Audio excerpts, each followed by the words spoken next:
Hello, everybody. Scott Golden here with the Pro Wrestling Logic YouTube channel and the Superstars of Wrestling Review series for July 3rd, 1993.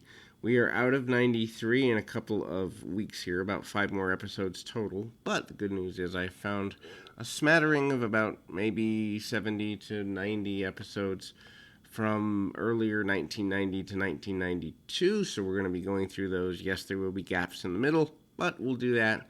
Then I'm going to try and find some 80s stuff as well. We're going to try and get the most comprehensive audio review series of Superstars of Wrestling and all wrestling of the kayfabe era eventually. Thousands deep. We're not anywhere near that, but that's the goal.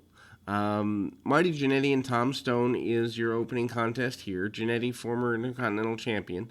Doesn't last very long, just a couple of weeks. Modified almost spinebuster by Jannetty here. Stone has been a enhancement talent for quite a while in the WWF.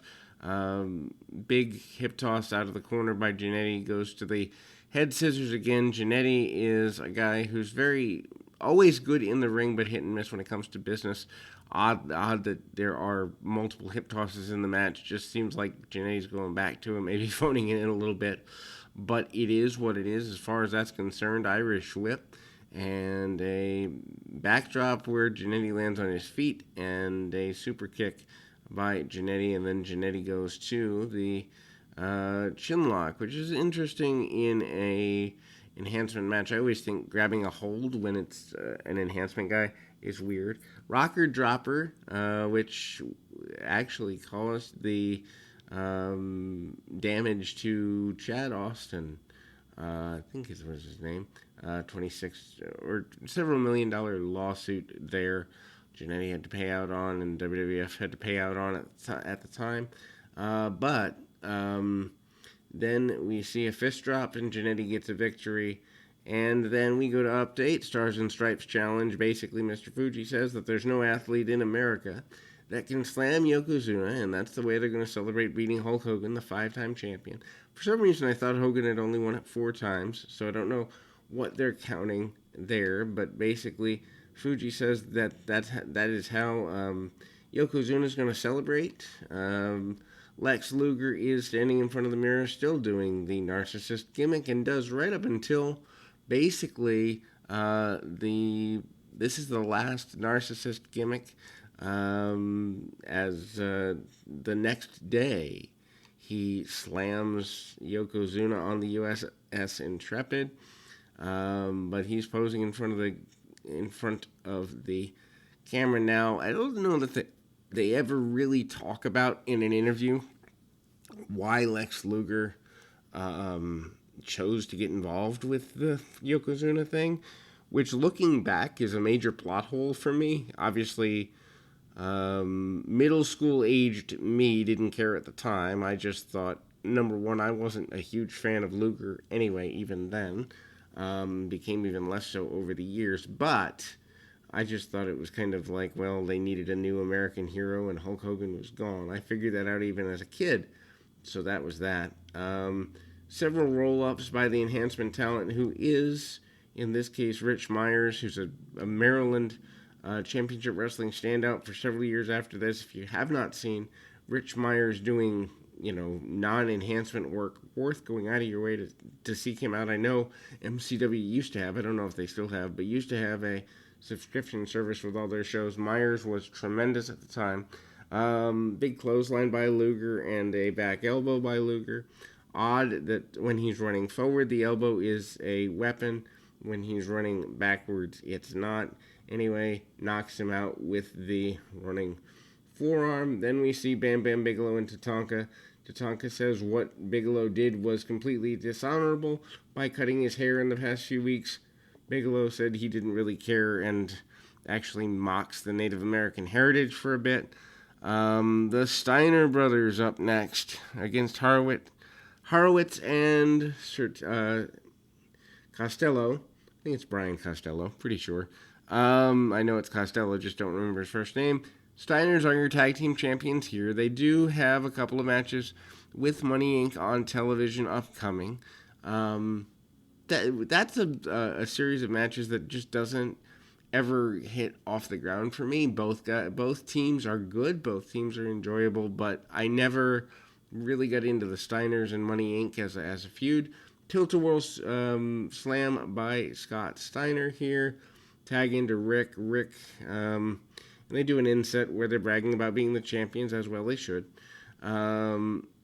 Rick runs the other enhancement talent to the turnbuckles, belly-to-belly suplex off the second rope on the inside. And then the bulldog from the, I think from the top rope. Let me see here. We do see a drop kick from Steiner, Scott Steiner. Scott Steiner, a lot more athletic until about 1996-97 when he catches on with the Big Papa Pump character. I actually liked Scott Steiner until that character, and I lost all interest when he, got majorly muscular. I know a lot of people love that time for him, but Scott Steiner to me was good from about 89 to 95, 96, and then interest gone. Anyway, top rope bulldog by the Steiners. Then we see 1-2-3 Kid and Reno Riggins. Kid doing lots of moves that we haven't seen before, at least in WWF television. Also, a smaller guy. He might have been the first smaller guy to kind of get an opportunity. Notice that they are taping superstars from Raw.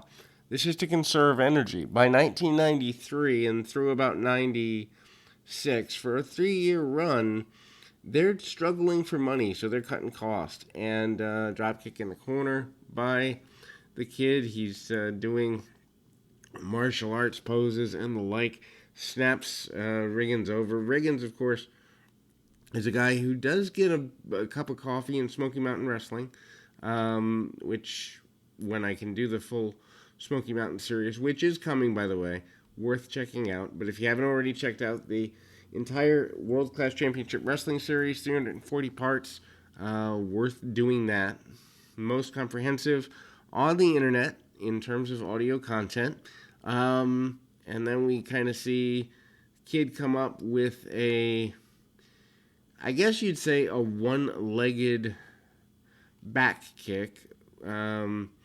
Kid comes up and Riggins tries a superplex. Doesn't get what he wants out of that. I actually wish there was more available of Waltman in Global. That would be awesome.